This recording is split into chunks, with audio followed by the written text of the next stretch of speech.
Chapter 40। अब आगे। Veenu car में वेदू के साथ बैठी थी, लेकिन उसका दिमाग तो बस ऋषि और निमी के बारे में सोच रहा था कि कैसे निम्मी आखिरी बार उन सबको झूठ बोलकर ऋषि के साथ चली गई थी और आज तक वापस नहीं आई।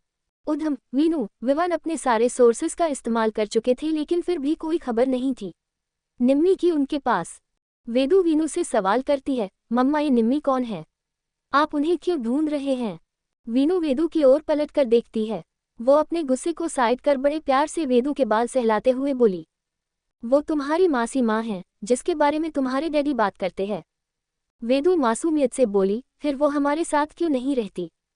वो सब छोड़ो, अब ये बताए आपका बर्थडे आने वाला है, आप क्या करना चाहते हैं अपने बर्थडे पर?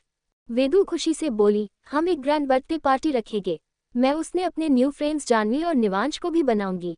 वीनू बोली, हाँ बिल्कुल, क्या मासी माँ आएगी? थोड़ी उदासी के साथ वेदू बोली। वासु कार ड्राइवर करते हुए बोला, हम सब उन्हें ढूंढ रहे हैं, वो जरूर मिल जाएगी। दूसरी ओर निशिका उफ हमारी निमी अपनी कार में बैठी कहीं जा रही थी। उसके हाथ में फाइल थी, जिसे वो मजबूती से पकड़कर बैठी थी। कुछ देर बाद उसका ड्राइवर कार कपूर इंडस्ट्रीज के बाहर कार रोक बोला, मैम हम पहुंच गए। निशिका का असिस्टेंट अद्विक उसके लिए बैक सीट का दरवाजा खोलता है।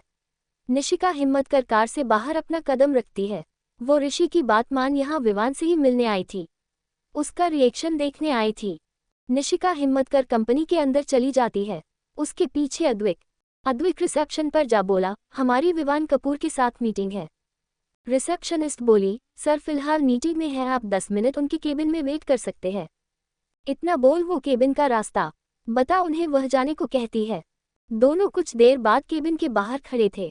अद्विक आगे बढ़ निशिका के लिए विवान के केबिन का दरवाजा खोलता है। सामने विवान का असिस्टेंट राहुल था, जो यहाँ कोई फाइल लेने आया था। जैसे ही राहुल की नज़र निमी पर जाती है, वो हैरानी से आंखें फाड़े निम्मी को देख रहा था।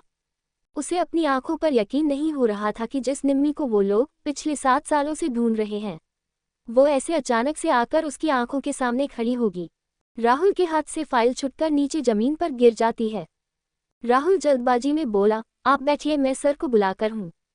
इतना कह राहुल भागते हुए केबिन से बाहर जा सीधा मीटिंग रूम की ओर जाता है, जहां वह एक झटके के साथ दरवाजा खोलते हुए विवान से बोलते हैं, सर मैं आपका केबिन में वेट कर रही है।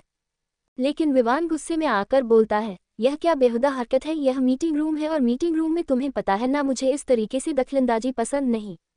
राहुल गहरी गहरी सांस ले खुद की बढ़ती सांसों को नॉर्मल करते हुए बोला, सर वो निम्मी मैम आपका केबिन में वेट कर रही है। विवान हैरानी और खुशी के मिले जुले भाव लिए बोला, यह क्या कह रहे हो तुम? राहुल कॉन्फिडेंस के साथ बोले, सर सच में निमी मैम वेट कर रही है, मैं सच कह रहा हूँ। बस फिर क्या था। विवन मीटिंग को छोड़कर अपनी केबिन की ओर बढ़ता है और उसके पीछे पीछे निवान भी, जो उसे मीटिंग में मौजूद था। दोनों ही भाई मीटिंग को छोड़कर आ जाते हैं और उनके पीछे से राहुल मीटिंग में बैठे मेंबर से माफ़ी मांग कहता है, सॉरी 10 मिनट का ब्रेक लिया जाता है प्लीज़। इतना कहकर राहुल भी पीछे केबिन में आ जाता है। लेकिन जब दौड़कर विवान अपने केबिन में आता है, पूरे 7 साल बाद अपनी निम्मी को देखने की खुशी उसके चेहरे पर एक अलग ही थी।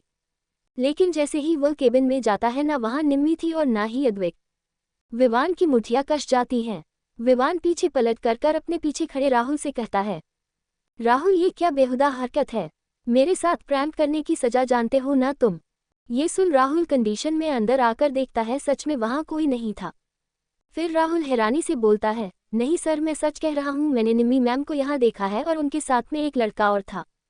भगवान चलते हुए बोला, यहाँ थी तो कहाँ गई? अगर वह खुद से मुझसे मिलने आई थी तो वह कैसे मुझे बिना मिले जा सकती है? इतना कहकर विवान केबिन से निकलकर सीधा लिफ्ट की ओर जाता है। लिफ्ट भी नीचे नहीं आ रही थी और विवान को इतना सब्र नहीं था। विवान सीढ़ियों से भागता हुआ नीचे रिसेप्शन पर जाता है।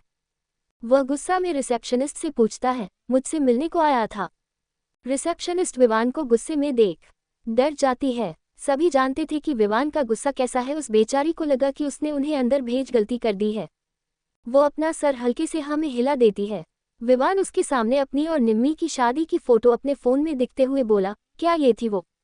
उस फोटो को देख। वह रिसेप्शनिस्ट फोटो को देख हैरान थी, लेकिन फिर भी वह निम्मी को पहचान जाती है। वो बोली, हाँ सर, लेकिन वह अभी 2 मिनट पहले चली गई। जैसे ही विवान सुनता है कि निम्मी चली गई, वह कंपनी के एंट्रेंस पर दौड़ कर जाता है, जहां दूर दूर तक उसे कोई भी नजर नहीं आता। वह वही एक गहरी सांस ले घुटनों के बल बैठ जाता है और अपने मन में बोला, मुझसे मिलना ही नहीं था तो क्यों आई थी तुम यहाँ? मुझे झूठी उम्मीद दिखाने। उसकी आंखों में पानी तैर जाता है। विवान को अपने कंधे पर हाथ महसूस होता है। वह पीछे पलट कर देखता है तो उसके पीछे निवान खड़ा था। विवान अपनी जगह से उठकर विवान को गले लगाकर नाराजगी जताते हुए कहता है, अगर उसे मिलना ही नहीं था तो क्यों आई थी? विवान की आवाज में दर्द झलक रहा था। वह दर्द जो आज उसे एक उम्मीद भी मिली और वह उम्मीद टूट भी गई। उसकी निम्मी उसके इतने करीब आ फिर चली गई। जैसे ही दोनों भाई अंदर को आते हैं, निवान कुछ सोच रिसेप्शनिस्ट के पास जाकर कहता है, तुमने उस लड़की को और उसके साथ आए शख्स को विवान के केबिन में जाने के लिए क्यों कहा? रिसेप्शनिस्ट डरते डरते हुए कहती है, सर वह उन लोगों के पास अपॉइंटमेंट थी। निवान छोटी नजरें कर कहता है, अपॉइंटमेंट किसके नाम से? राजवंश इंडस्ट्रीज, रिसेप्शनिस्ट कहते हैं। निवान और विवान दोनों को ही समझते देर नहीं लगती। 100% यकीन है कि ऋषि जानता है कि निम्मी कहाँ है। बस विवान गुस्से से कंपनी से बाहर अपनी कार में बैठकर कहीं चला जाता है।